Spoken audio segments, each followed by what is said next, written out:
The Lost Signals present Children of the Night. a celebration of universal horror One more picture, then we will dig it out. and another Halloween sequel They'll survive its memory. with in-depth analysis, I know what it feels like to be God. adult content, The drugs I took seemed to light up my brain. adult language, You have to open graves, find girls to fall in love with. and spoilers. Bela became a wolf, and you killed him. Join us. Hello there. Welcome back to Lost Signals MOTS-O-Ween 2018. We are continuing our coverage of the Universal monster movies, and tonight we're doing The Mummy. I, of course, am resurrected Pharaoh himself, Scott Thurlow, here with Jonathan Ian Manzer. Mummy's alive. Mm-hmm. And Stephen Amosi. My God. Hello. And Chris Morgan. I did not have to open graves to find girls to fall in love with. Good for you. Unlike some people, some characters, So you claim. which we'll get to soon enough. But I think he's got the log line when he's recovered there. Actually, there's two log lines. Okay. One is, for science, you mummy. Mhm. Yes. As Frank versus the Evil Dead. Yes. I like the second one, although for Science You Mummy works because we use for Science You Monster for... Because all of these films are exactly Yeah, the same. exactly, Mhm. which I think we're about to get to. So with that, Steve-O, why don't you You'll tell us find out. about the plot of The Mummy? Sure. There are a couple of archaeologists in Egypt. They find a mummy. Some idiot reads a cursed text. The ancient death scroll, or actually life scroll, really. The mummy takes the text, wanders away. The guy, for some reason, goes insane. From If you see a mummy, that's what you do, man. But you just go insane until you die from it. I He guess. didn't die. He absolutely died. They No, said no, later. they- He's like, all right. he went to an insane asylum, then Yeah. like died of a heart attack or something. Yeah, years later. It doesn't matter, He though. died Go from on. insanity. Anyway, Anyway, go on. cut to like the son of the guy that made the original discovery. He's back. He's in Egypt for no also discernible reason. I guess No, to follow in his he's doing father's another dig. footsteps. Not for no reason. Yeah, I guess. They're on another Everything expedition. he does is for no reason. Except that. At least the reason he's in Egypt. Frankie. Go on. He finds the tomb of what turns out to be the mummy's lover. Turns out the mummy's been alive all this time and like fitting into Egyptian society. He's the one who led them to the tomb as well. Yeah. In disguise. The mummy decides to try and raise his dead lover, but realizes she is in the body of an alive woman. Then tries to woo the alive woman. Her soul has been reincarnated Right. in this chick. Then he tries to kill her so that he can revive the dead body. Then he gets stopped. Yep. That's basically this entire movie. That is true. By ISIS. You can stop Exactly. by I ISIS. don't know if ISIS. that's true, but No, it Yeah, is. The god he ISIS. was, he was Yes. stopped by ISIS, yeah. Barely, even though Frank uses ISIS like an idiot. But he doesn't wield it correctly. But This- yeah, you're right. this is That pretty a- much happens. So you know, I somewhat like this movie. In fact, it's probably my second favorite of the monster movies that we've seen Mhm. so far. However, the plot of this is a little bit lean, we'll say. I think, it's decent. Like so. Ian, I know you're gonna have problems with this because we spoke about it earlier, but like, there's a point where you get a lot of backstory as to why the mummy is trying to do what he's trying to do and raise this woman from the dead. But it's all like it's all dumped on you all at once. Yes. through that is a very much true. through a TV screen that is supposed to be like a pool. It's a scrying pool. Yeah. Shot in silent movie, Yes. But it's which a I TV thought was screen. kind of cool that they were a couple years It's supposed to be past. like a dream. Go on, E. So I'm going to jump in right now on this because there are people on this podcast that like to use the term exposition dumps, and I don't always agree with their use of that term. Granted, I'm not saying mine is better than theirs, but just a disagreement. This is an exposition dump. We can agree on this point. It halts the movie to a stop to introduce something I don't actually care about at all. I got really bored while watching these scenes, and it took me completely out of the film to dump motive, narrative that is. You pieced it all together already. Like, you knew that shit pretty much. And if they want to do this, and perhaps this is my modern sensibilities, should have been earlier, piecemeal through the narrative. This is just, all right, story time. Time for a 5-minute silent movie flashback. Yeah, and it bothered me. Go ahead, incredibly. Chris. Yeah. Meanwhile, the mummy's I can't remember. I'll look it up. Imhotep. Okay, I keep thinking Bubba Hotep. Anyway, meanwhile, while she's doing that, his cat's murdering her dog. Sure. But yeah, I agree with Ian. I do like. I thought it was kind of cool that they kind of used the silent movie aesthetic, but it just went on. Like the info dumps went on way too long. I agree. It would have functioned better if they had disseminated the information a little, because there is a lot that they were trying to cram into this, like history and so forth. So to hear it from him, or actually to watch it in his wishing pool there, scrying pool, like I said. Yeah, so it was a little. I mean, that did take me out, but the rest of it I thought was great. I really enjoyed it. Aside from Frank, he was annoying. Right, we'll get to Frank soon enough. But yeah, I'd give it a 2. So, I really enjoyed who I consider the protagonist here is Helen, or Unearths. She does. It's interesting that there's actually what I consider a strong female protagonist in this. Agreed. And like Frank is the Gaston-like character, Yes. but in this he is like he when he's introduced, he comes out of a tent and like puts his hand on his hip and like is looking into the distance in the traditional. He's a British colonialist, robbing graves in Egypt. Of course. And speaking of, go on. And he fails at every moment to be the hero.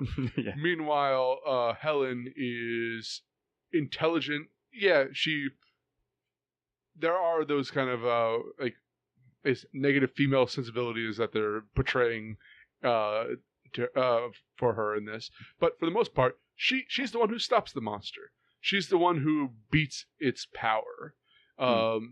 She's probably one of the more intelligent people in this movie, especially when compared to Frank.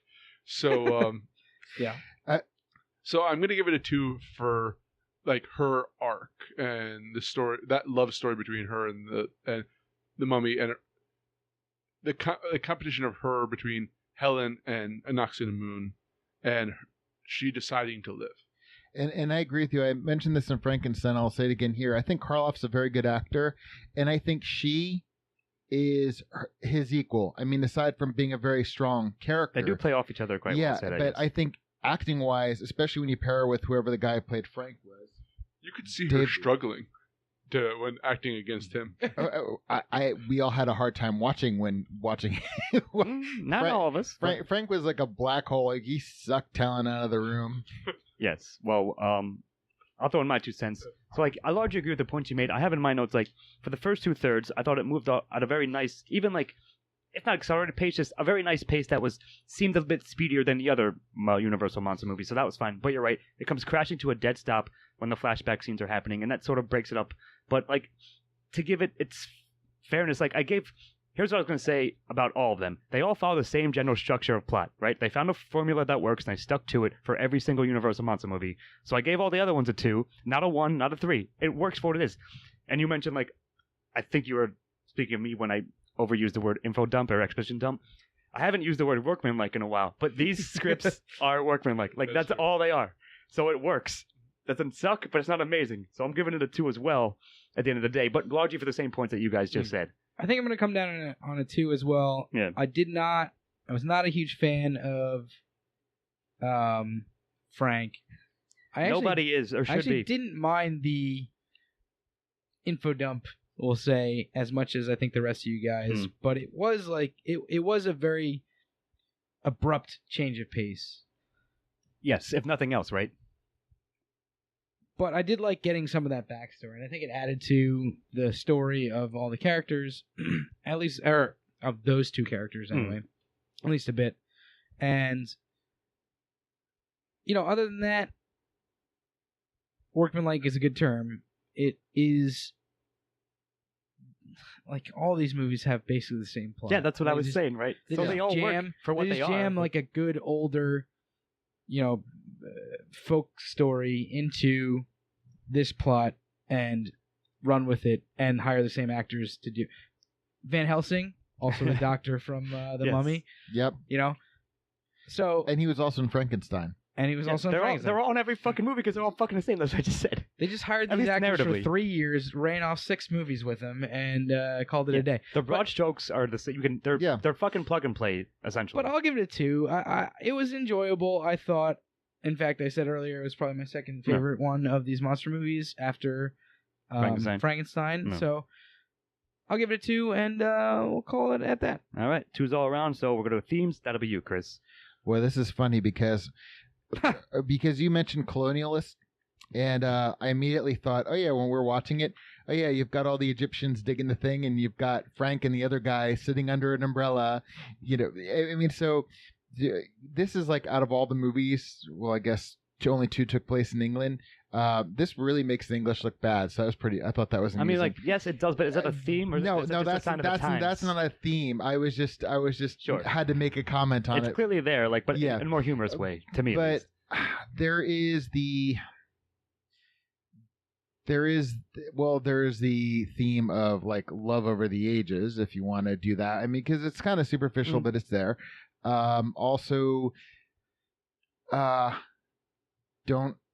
what do you say to somebody that's like an idiot and does something he's not supposed to and unleashes a heart? It's not a Pandora's box. There's some trope for it. I can't think of what it is.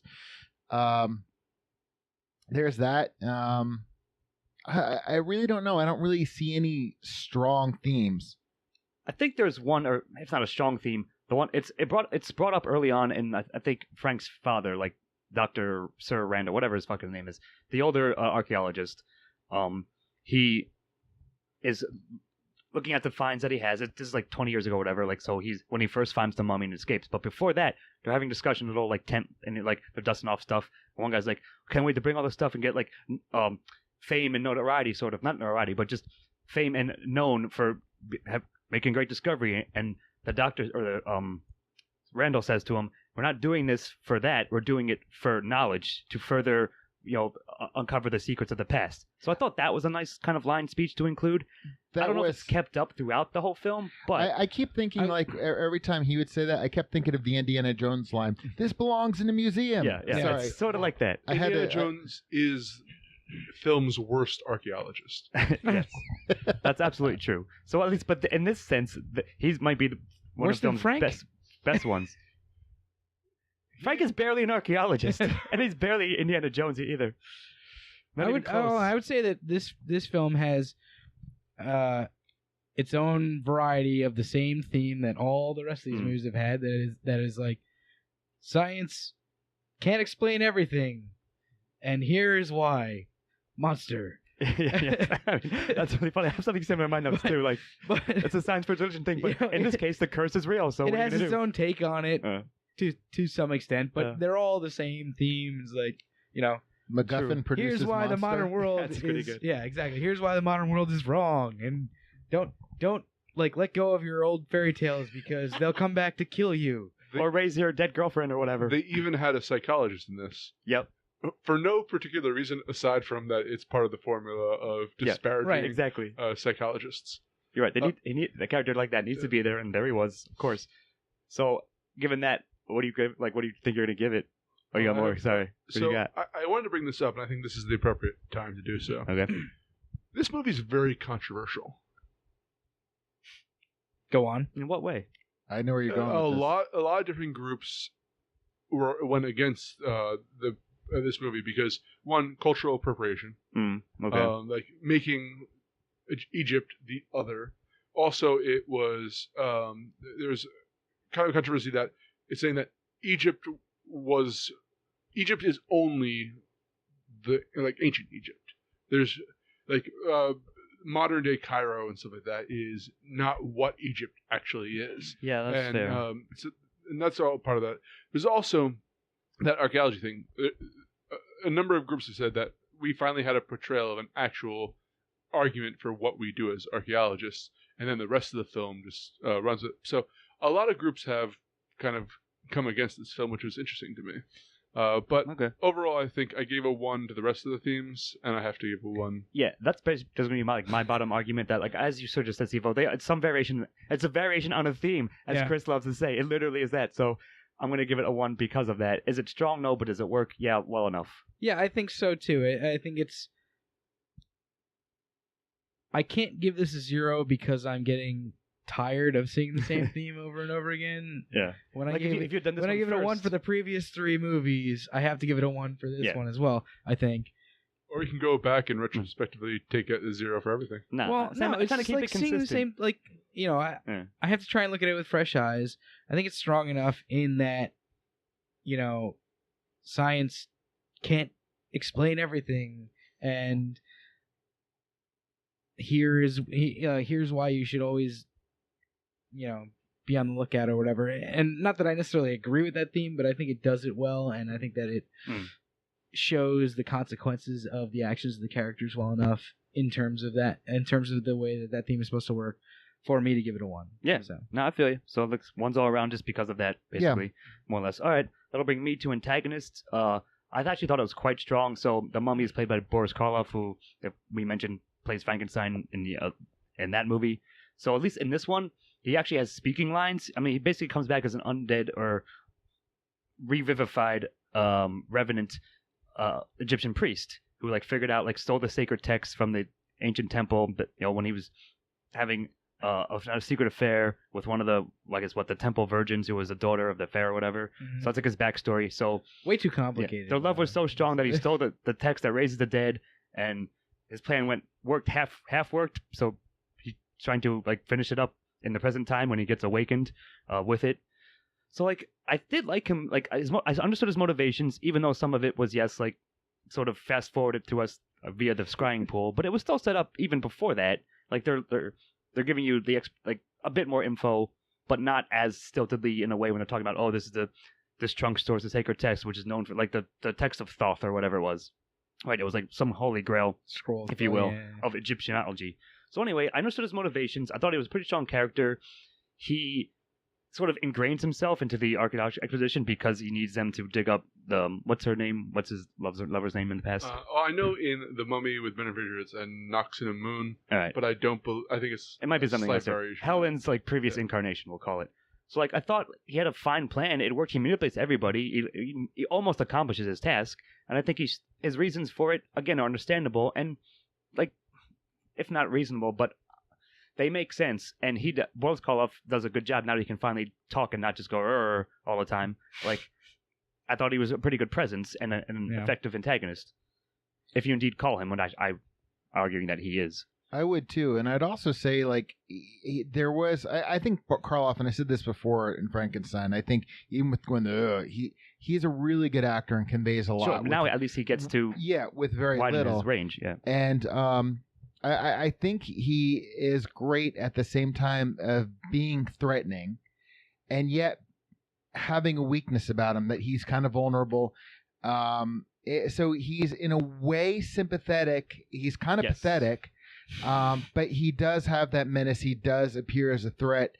And I'm even removing Karloff's portrayal from him. And I guess you kind of have to merge them when you're watching the film, that he actually brings this character to life. Yes, for sure. Yeah, so I'm going to definitely give him, I'm definitely going to give him a very strong 1, the character, because I think he came off very, very dynamic, which is not something you often see in a movie like this. In any movies, actually. But especially in this case. But yeah. So this is based off of a novel.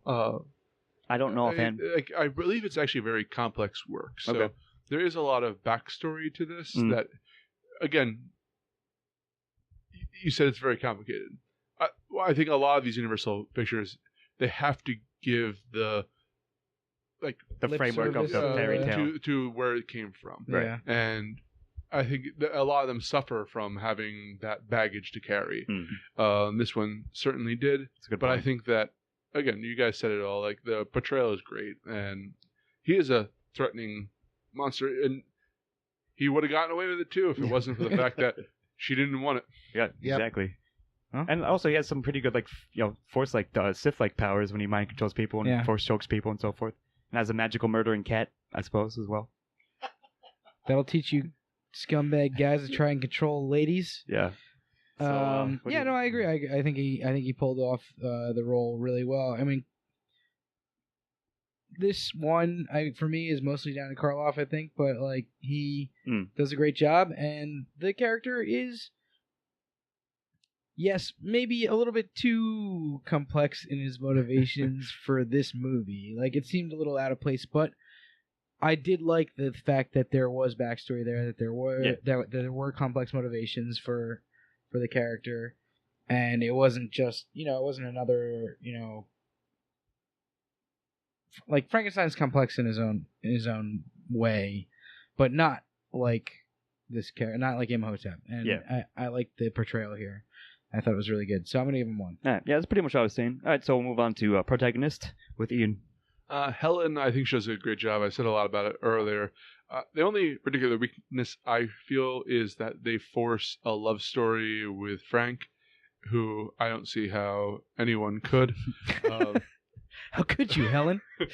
Oh yeah, man, because you could see her struggling, trying to elevate a scene, and he's just.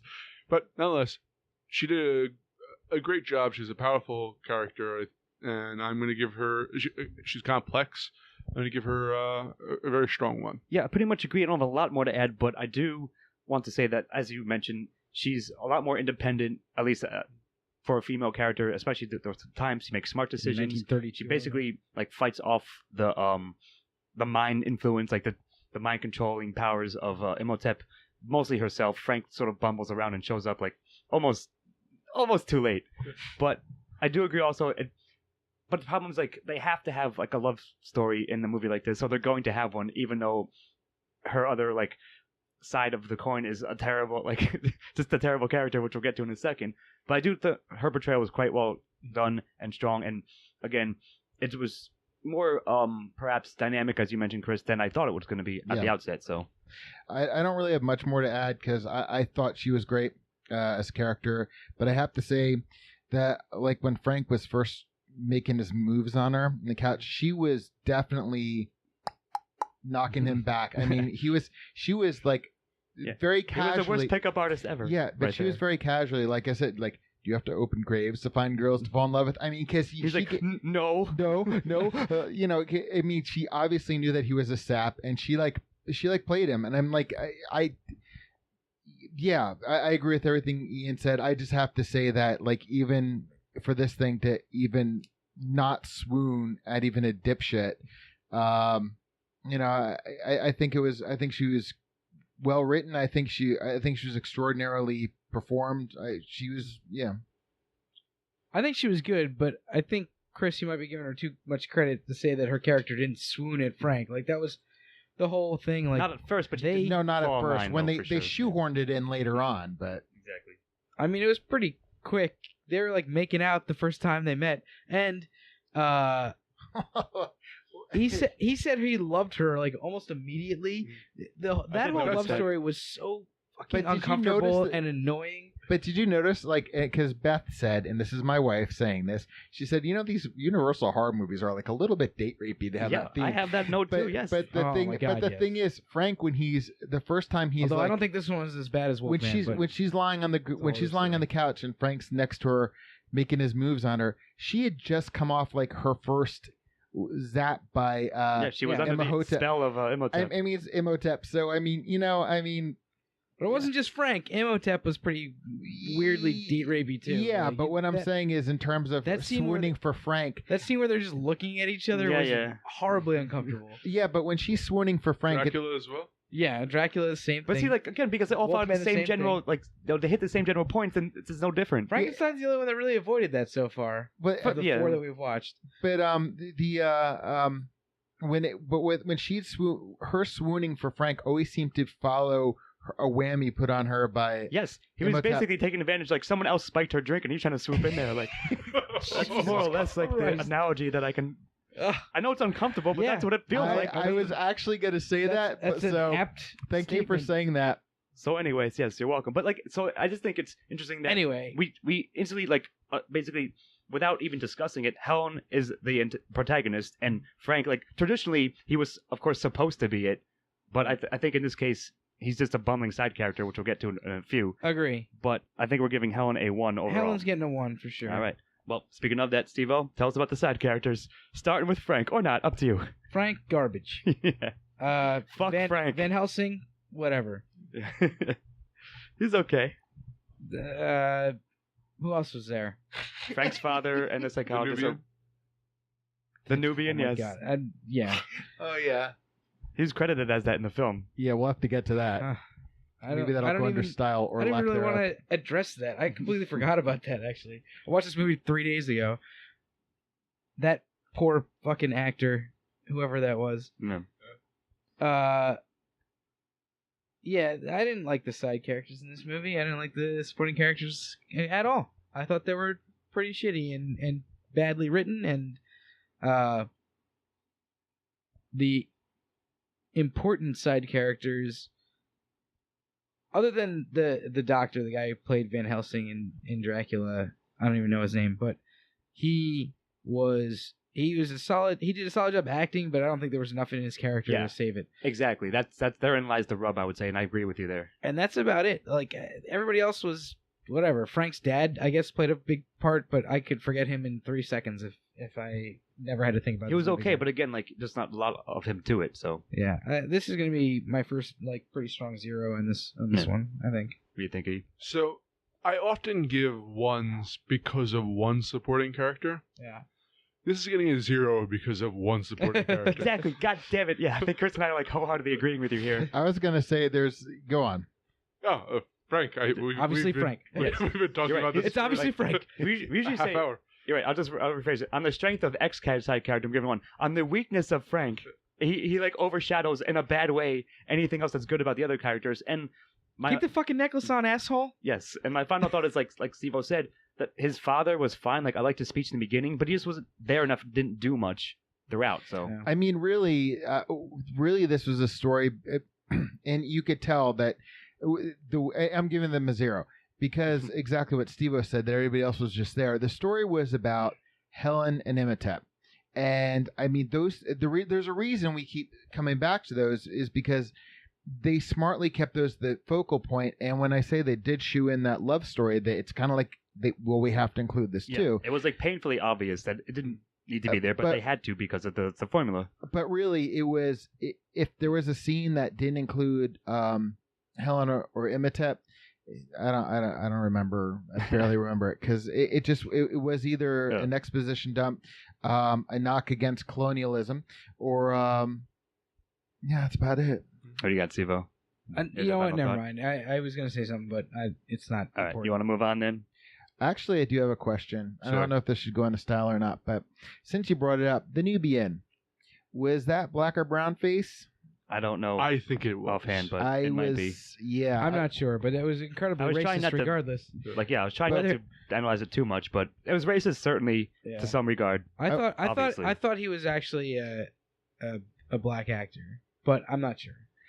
I wasn't sure either. In some lights he did, in other and that's when you said controversial before. I wasn't sure if that was part of it. No, that wasn't. But I don't know for certain it was, but there were scenes in it where I'm like, I think it is. Yeah. And whether it doesn't, like, the movie doesn't do anything to make me think it wouldn't do that. Yeah, exactly. I wouldn't put it past him. That's what I was going to say. But like, regardless, he was just there to be like his mind-controlled servant, essentially, which is again unfortunate implications. So didn't really have much to do. So he was barely a side character, right, in that sense. So it looks like we're giving 0s to side characters, so that's fine. Unfortunate implication now. Yes, let's go on to dialogue with you, Chris. Mummy, good. Mummy, good. Actually, besides that one line that I keep bringing up, that was about it.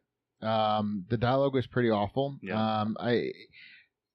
I just don't. I remember how much the two actors conveyed, but as far as what was said, it was a lot of exposition. I really wish the dialogue were better, because I feel like there were a lot of scenes that if the dialogue were stronger would have just been really great. Yeah. But other than that, no, I thought the dialogue was pretty pedestrian. It was just there. I think the movements of the protagonist and the antagonist said a lot more than any one word of dialogue, aside from Helen dissing Frank at the beginning. Sure.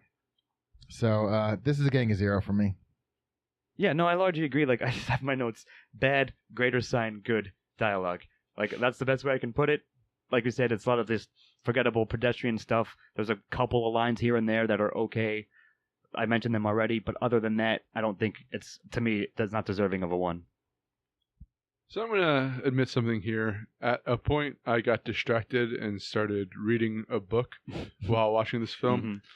and then That realized that I was still watching the film. Doesn't bode well. So I don't know where to give points off for that, but I'm going to give those points off here. I think that's respectable. Yeah, there were a couple decent times, points of dialogue, but I think that for the most part, But they were few and far between, right? Do you agree? Yeah, it was a weaker dialogue movie, so I'm gonna agree. No, we don't need to go too much further into the dialogue. We don't need to have a whole dialogue about this. I'm just gonna give it a 0. Yeah, fair enough. No, I like it. That works. All right, well, that'll bring me to style. So again, to keep it consistent for this season's theme, I'm going to give it just like a solid enough 1, because at least it wasn't the same fucking castle that we've seen like in the previous one. So like, that's fine. It was a fake desert set.